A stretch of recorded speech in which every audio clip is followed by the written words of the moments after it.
Hello and welcome to Quilt Addicts Anonymous. I'm Stephanie Soebbing. Today is a Stashin with Stephanie Day where we make a fat quarter friendly pattern using one of the latest lines to arrive in the shop. Even if you're not a Stashin with Stephanie member, you can still get the pattern to make this month's tutorial over at shop.quiltaddictsanonymous.com. And in today's tutorial, I'm going to go over how I cut strips quickly so that I can cut them down into squares that I need. And we're also going to cover how to make half square triangles from squares so that way they stretch less on the bias and you never have a bias on the outside edge, making it really easy to put your pieces together and get perfect points every time. So if you struggle with triangles, consider watching this video even if the pattern isn't for you. If you haven't heard of Stashin with Stephanie, it's a great subscription program that we have where you're able to get up to 18 yards of free fabric over the course of a year if you stay with the program for that long. What you do is you sign up and you pay $29.99 plus shipping, and we will send you 12 fat quarters for the price of 10 each month. And that shipment comes in the middle of the month and it's from your payment from the month before. So if you sign up now, when the video comes out before the end of the month, you'll get your first shipment in the middle of the month in February. If you sign up after, then your first shipment would come in March because you would have paid in February. So it'll go towards the March shipment. And once we send it out, we send you a coupon code where you can get $10 off a $20 purchase. And usually we have that good on that line, plus some additional fabric that we think coordinates with it and works with it really well. And you also are going to get a free pattern. So if you're a member of the club, you would get today's pattern for free. And if you join, you get access to all the other Stashin with Stephanie patterns that we've done before this. And it's actually getting to be quite a large number. So you can get a bunch of free patterns right away when you sign up. And we'll send you that coupon code to download those, usually within 24 hours of when you sign up. So while I talk about Stashin with Stephanie and the fabric that we're using this month, I thought I would show you what we are working with. It's really pretty. It is a rainbow of the new Hoffman Me You Batiks. Me You is the modern line from Hoffman Fabrics. It is led by Aaron Hoffman, who's about my age, and he is the fourth generation of Hoffmans to be working at the fabric manufacturer. And he's really doing a lot for pushing the boundaries of batik design. Normally you can see a lot of designs where they almost look a little muddy. These are very clear, and the most you're going to see in the colors are 3. Most of them just have 2 colors like this one here.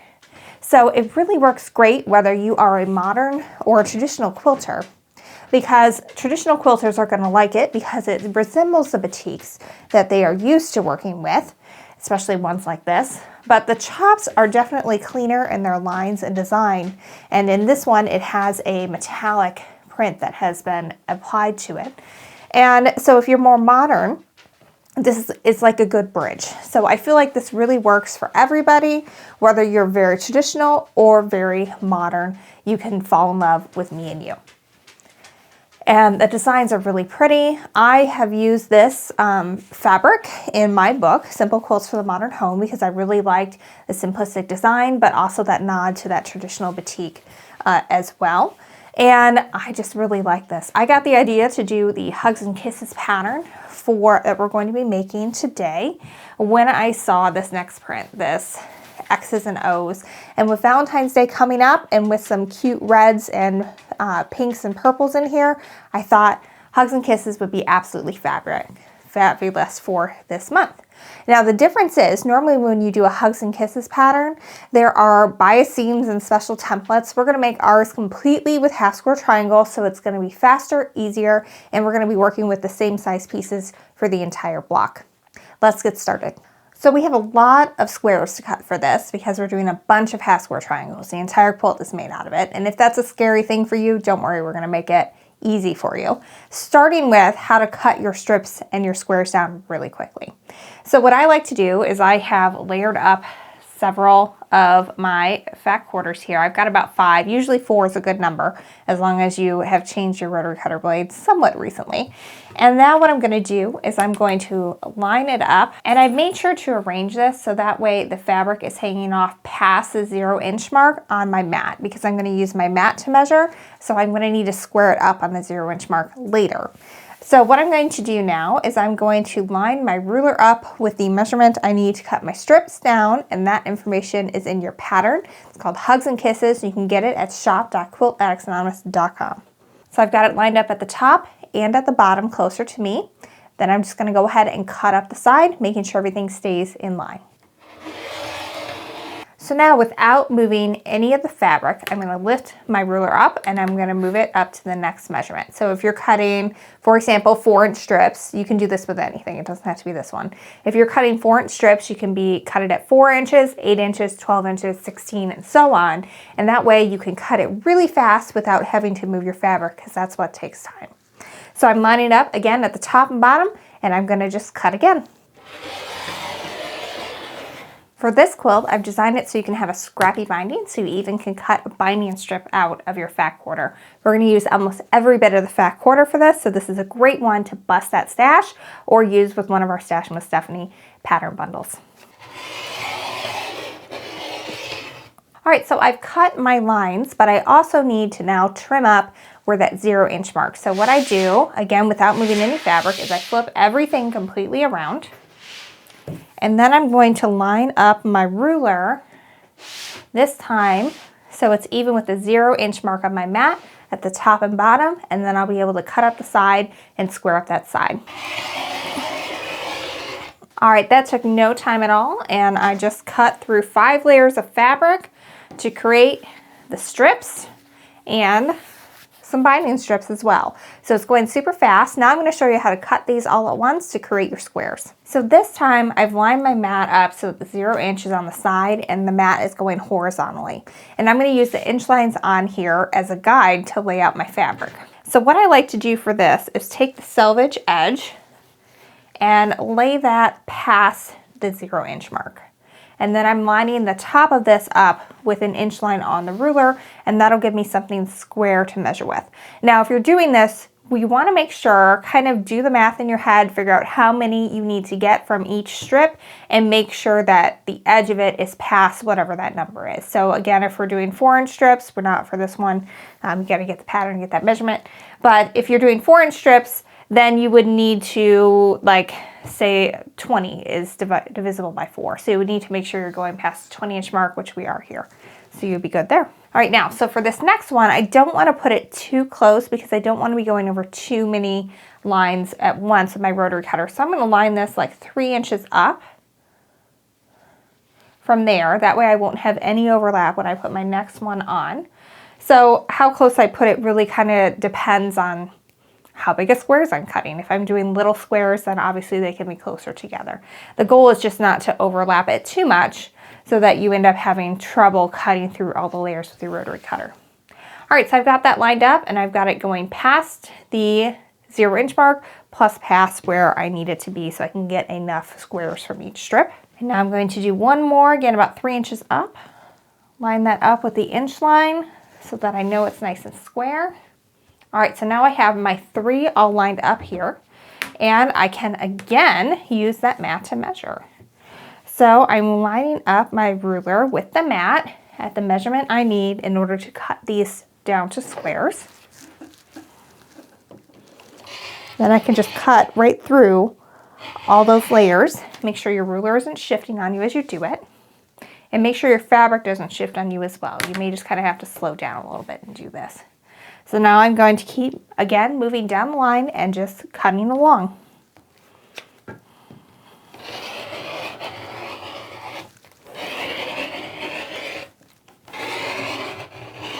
All right, so I can move off what I don't need, the scraps that you could save or toss, whatever you want to do. And now, just like before, I'm going to flip this mat all around. And I'm going to trim everything up at the 0-inch mark to give myself a nice square point.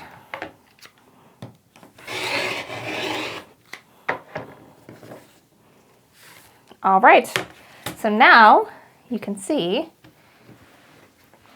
I have all of these squares that I've cut very quickly by doing it all at once and using that mat to measure. So if you ever have something where you're cutting a whole bunch of stuff from the same size and you're using fat quarters, it's really easy to just layer it all up and slice through it all at once. And you can see I made it through a ton. There's like 5 layers of squares for each of these, and I did it in just a couple of minutes. So that's a really fast way to make it work. So we're gonna make all of our half square triangles from squares. So what that means is we're gonna sew it together first and then cut it apart. It means you don't have to deal with the bias that is getting stretchy on you, which makes your points not end up where they're supposed to be. And the way we do it, there's always a little bit extra to trim off, which ensures you've got perfect piecing every time. Here's how you do it. So I flip my fabric over so that the wrong side is up. Usually on batik there is not a right or wrong side, but on a lot of these there's a metallic print that's been added to one side only. So you'll want to make sure that you are doing it on the wrong side of that metallic print. So in this case it looks just like plain white. So you're going to take a marking tool. I like to use these friction gel pens to mark from point to point, and you really want to make sure that you are marking right into that point. If you don't, then it's really easy to accidentally sew off the side. And what I like to do is, the biggest mistake I suppose I see people make when they do this is they'll line it up, but then they'll put their pen either straight up and down or a little bit angled. Obviously this is exaggerated, but what you want to do is angle it in so that that point of that pen or pencil or whatever it is you're using is getting right up next to that ruler, and that will ensure that it's going straight up and down the center, and then you're going to have even piecing when you're all done. So I'm going to do that for the rest of the blocks that I need for this block, and then we're going to start sewing. So now when you put these together, what you're going to do is you're going to have your pieces that you're going to sew that are your focal print and your background print. And what you're going to do is you're just going to grab one and lay it down right side up, and then put your background print on top of that. They should be the same size if you've cut everything correctly. And you're gonna line up your tips here. And when you're starting to do it this way, I recommend that you pin it. So what I'm going to do here is I'm just going to pin across the line that we drew at the top, and then also at the bottom. And this is the point where I'm lining up those points to make sure that they are looking exactly the way they should. Once you get a little bit better at doing this, you can skip the pinning part, but it's definitely a lot easier to keep everything straight if you do it when you first get started. So when I do half square triangles, I like to sew with a scant 1/4 inch seam. To do that, I've just set up my machine to sew a regular 1/4 inch seam, and then I'm going to move my needle 1 needle width to the right. If you can't do that, you can just sew it with your machine a little bit closer to that line. So what I'm doing here is I'm going to pretend that this line that we drew is the edge of my fabric. So normally you would have the edge of your fabric in line with the edge of your presser foot. In this case, we're going to line up this line with the edge of the presser foot, and that is going to give us our 1/4 inch seam. So I'm going to go ahead and start sewing. Remove the pins as you come to them. And I'm just making sure that this line is nice and even with my foot as I sew down.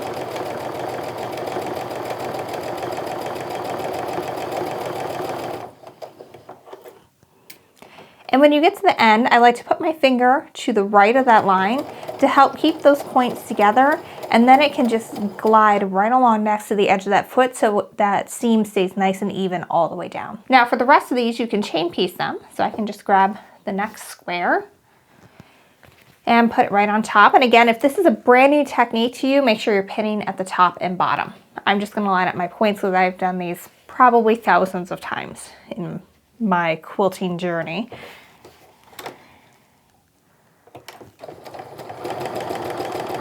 So when I'm doing it that way, what I'll do is I will get it started, get it all lined up, and then I will pause once the end of my triangle is on the extended base here. And then I can put my finger at the point, and that will kind of hold everything together as I sew.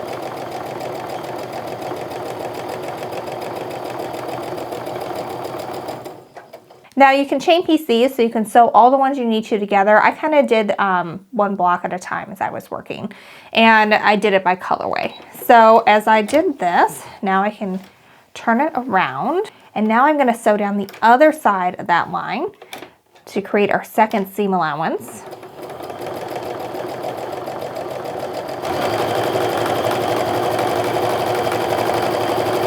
So when I come to the edge, I always slow down, and then I'm able to just keep on sewing here. One thing I found, we had someone in an in-person class and they were using the start-stop function on their machine to do this section, and it really just didn't work for them because they weren't able to control their speed when they came to the points, which is really critical. You really have to be able to slow down to make sure that everything is nice and straight. And if you aren't able to do that because you're using the start-stop instead of your presser foot to control your speed, it's not going to work for you with this method. So I would not recommend doing that. Use your presser foot. All right, so now that we've sewed down both sides of this line, you can probably see it a little better from here. You can see that lines really clearly. We're just going to cut right down the center of this line. Now we already had the accuracy from sewing a scant 1/4 inch away from that line, and one nice way to double check it, I'll do it on this side so you can see it a little easier, is this should be a 1/2 inch or smaller. You can see here, here's my 1/2 inch line, and we're just under a 1/2 inch here, which means we're going to have a little bit of wiggle room, and we're going to be able to trim back and have the pieces be the exact size we need them to be. So we already have our accuracy from sewing that scant 1/4 inch seam. So you don't need to be exactly on this drawn line when you trim, but you also don't want to get too far from one side to another, because if you end up with a really skinny seam, that can pop open when you're quilting it on the long arm or just with regular use. So do try to stay right down the center and cut from point to point, but if it's a little off of the line you drew, don't panic, it's going to be okay. Now you can see too how this ends up becoming 2 half square triangles. So really cool. Fast way to do it because you get 2 for 1 basically. We're going to press and trim these up next, and then we'll be ready to sew our blocks together. Now whenever I'm working with half square triangles, I like to press them open, and to do that I'll open it with my fingertips, and then I hold my fingers 3 down on the seam just ahead of the iron, and then I put the tip of that iron right down that center seam, and then when it's all done I like to hit it from the front as well. I find that this gives me a really flat block, and it really works great for when you want to do some fun ruler work quilting at the end. And it just really, especially with these batiks, because the weave is a little bit tighter than traditional quilting cotton, they lay super, super flat, and your quilt block is going to look fabulous when it's done. All right, so now it's time to trim this up. And what I want to do is make sure that the 45-degree line is going along that seam. As long as it is, then our points are going to be truly in the point, so it's going to be really great. I also want to make sure that I've got some fabric hanging off the sides of the ruler and then past the measurement that I need in order to trim and cut this down to size. And one tip about all of the patterns that I write here at quiltaddictsanonymous.com is technically you only have to add 7/8 of an inch to whatever you want your finished size to be when you're cutting your original square to have it turn out right. That's the whole geometry of quilting that probably none of you want to think about. But I add a full inch, and what that means is you have a little bit more to trim off if you've done everything correctly. But if you haven't done everything correctly, then you are going to have some more wiggle room. And so you're not going to be as, dire of a situation if your seam ended up being a little bit wider than it should be, or maybe your cutting was off a little bit. You're still going to be able to come up with a block that's the right size. So you can see here I've trimmed off little bits, and my points are going right to the corners. So this is going to make a really fabulous block where we don't lose any points in the end. So go ahead and keep doing that for the rest of your blocks. And then we're going to come back and put this guy together. So we're going to be making 2 different types of blocks for this. One is going to be an O block, and one is going to be an X block to symbolize the hugs and kisses that you would put on a Valentine's Day greeting or anything else for that time of year. I'm going to show you how to do the O block. The X block is pretty much the exact same thing, just the placement is a little bit different.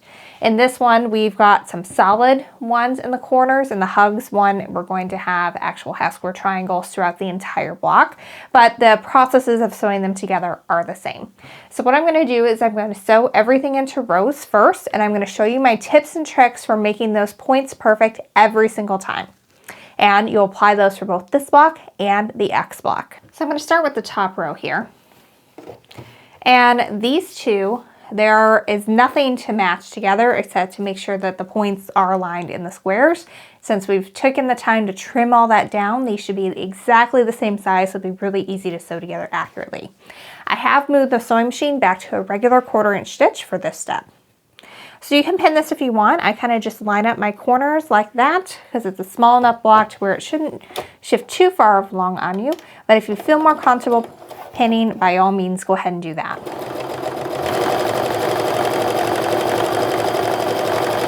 So I'm going to keep on sewing this half together, and then we're going to lay it out again. So again, this one, we've got a point at the top and a point at the bottom, which means we don't have to actually match any corners at that point.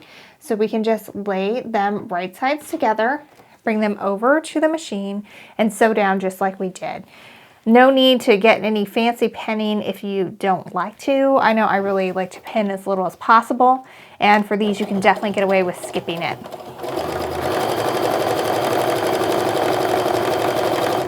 All right, same deal, no points to match on this one. So we're just gonna flip them right sides together and sew.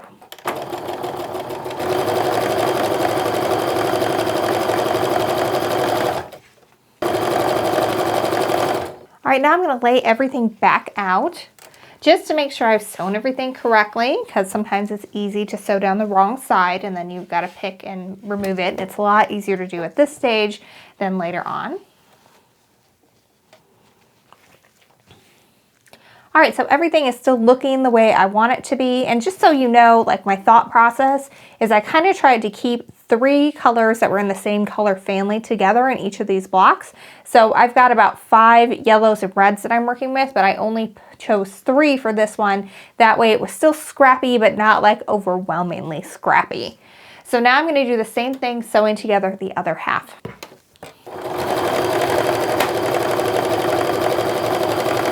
All right, so I've sewn my 2 halves together here. So now I'm going to join it to create my 4 rows.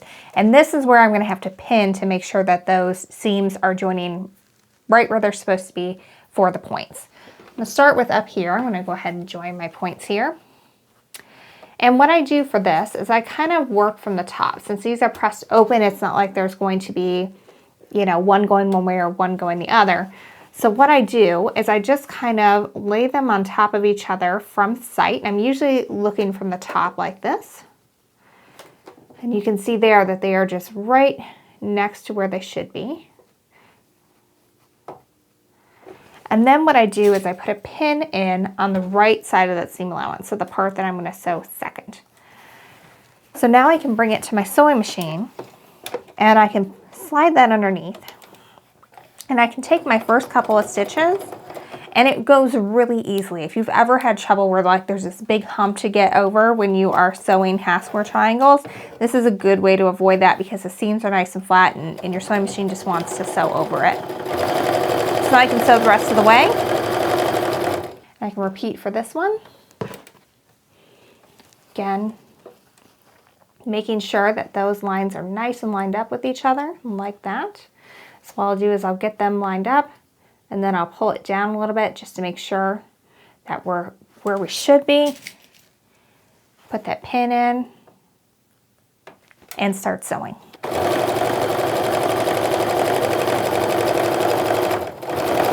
All right, I'm going to keep that up going down the rest of the block.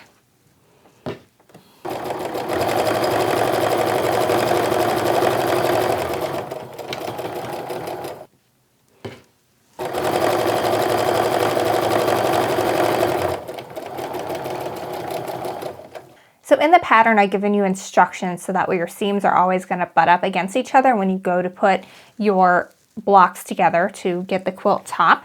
For this one, I want to start with my top row here, and I'm going to press all the seams to the right side, and then the odd rows are all going to go to the right.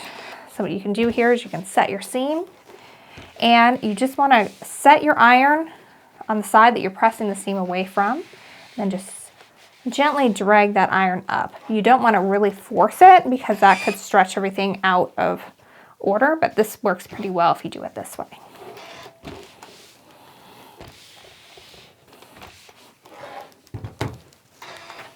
Right, so that's one done. Now I'm going to press this row to the left and so on. Now when you start pinning these together, your seams are going to match up perfectly. I'm going to show you a 2 pinning method I use in order to make sure that these points are absolutely perfect. So you can see where this 45-degree line intersects with the seam. What you want to do is you want to put your pin in right where that happens. And then you want to find the same one where it comes together here. So you want to put your pin right at the tip of that. And you're going to pinch that between your fingers like this, with your needle going straight up and down. And then you're going to put your second pin over at the side here. And then this one, there's no seam to match, so you can just put that in there. And then you're going to do the same thing on this side. Except this time, since the seam is pressed over, what we're going to do is we're going to look at it from the front. We're going to put our pin in right even with the tip of that triangle where that seam allowance is. You can see it right there. And we're going to put it in at the tip over here as well.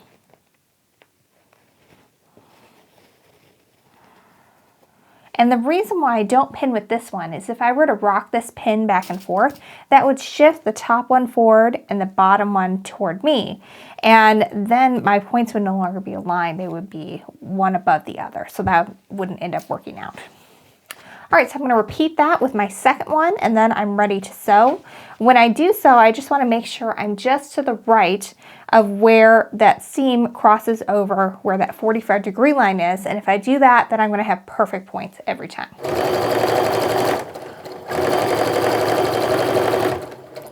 When I sew these together, I sew until my needle is down in the first half of that seam allowance. And only then do I pull my pin, because then your needle kind of acts like a pin and holds those perfect points in place so you can keep sewing.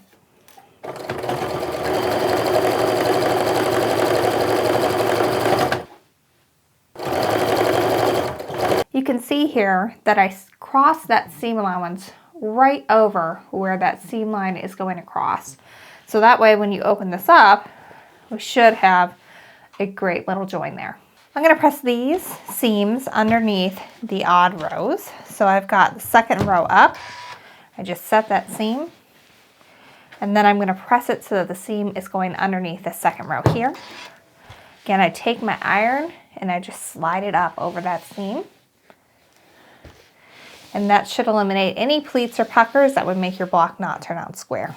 Then do the same thing, pressing it underneath the bottom row. Now it's time to join our two blocks, and we've got a couple more points to pay attention to. We have to make sure that these points come together and then these points here in the center. So what I'm going to do here is flip this right sides together, and I'm going to start with the center here. And I'm going to do the same thing I had been doing, where I'm poking my needle right through where those points are.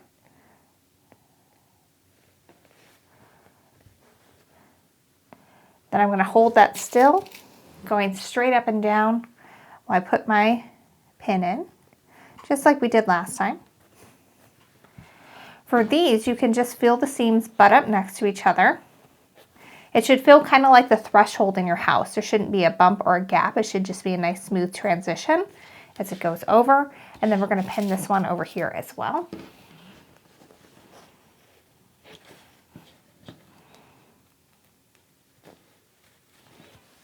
Now when we do these corners, it's very similar to when we were lining up our corners to sew, when we were lining our middles up. What I do here is I'm just going to line up that point. First I'm going to get my corners together there, and then I kind of just line that seam up, and you can kind of see it being right on top of it like that, so it should look like a nice straight line.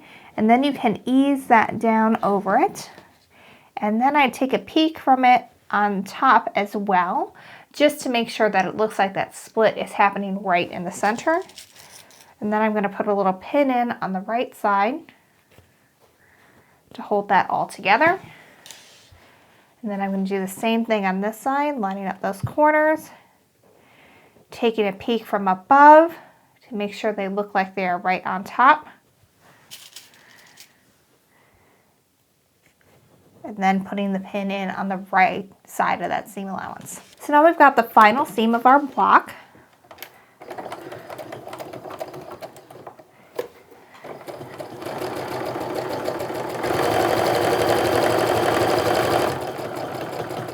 right, we've got one more seam to press, and I'm pressing all these seams going in the same direction, and then all of the seams in our X's are going to go in the opposite direction. All right, I am happy with that. Our joins are coming together really nicely here at the edges and also on the inside. If they're not super perfect, you've got two options.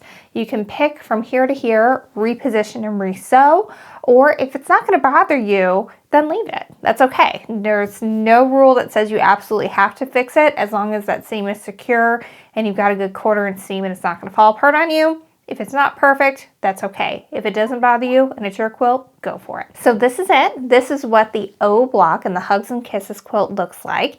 It is pretty simple to make. It's just all half square triangles, and then you've got some squares in the side. And then we also have a X block that's going to be made also entirely with half square triangles.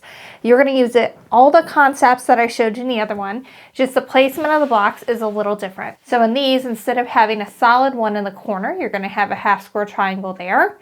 And obviously the orientation of these half square triangles are different. And in the center, you're going to make half square triangles from the print blocks instead of one print and one background. But as far as this goes, exact same, you know, it's the same concepts. You're going to use the same concepts to pin everything together. Just the placement of everything is a little bit different, and that way you can have a clear X and a clear O. The other great thing that we've included in the pattern instructions is pressing instructions, so that way all of your seams are always going to alternate. So in this case, all the seams are going up, and in here, all the seams are going down. And when you have them arranged on top of each other like this, because the blocks are going to alternate, you're going to have some seams going this way and some seams going this way, and it's going to work out great. So make sure you check that out and you follow along with your pressing instructions that are included in the pattern to go with Hugs and Kisses. Again, that's available at shop.quiltaddictsanonymous.com. It is free if you are a Stashin with Stephanie subscriber, and we would love to have you as a member of that club. If you sign up before the end of the month, then you will get your first Stashin shipment in the middle of February. If you wait until February to sign up, then you won't get yours until March. But you'll always get access to this pattern and all the other ones that we've done for Stashin with Stephanie. We'll send you an email with a coupon code within 24 hours of signing up. Thanks so much for following along, and until next week, happy quilting.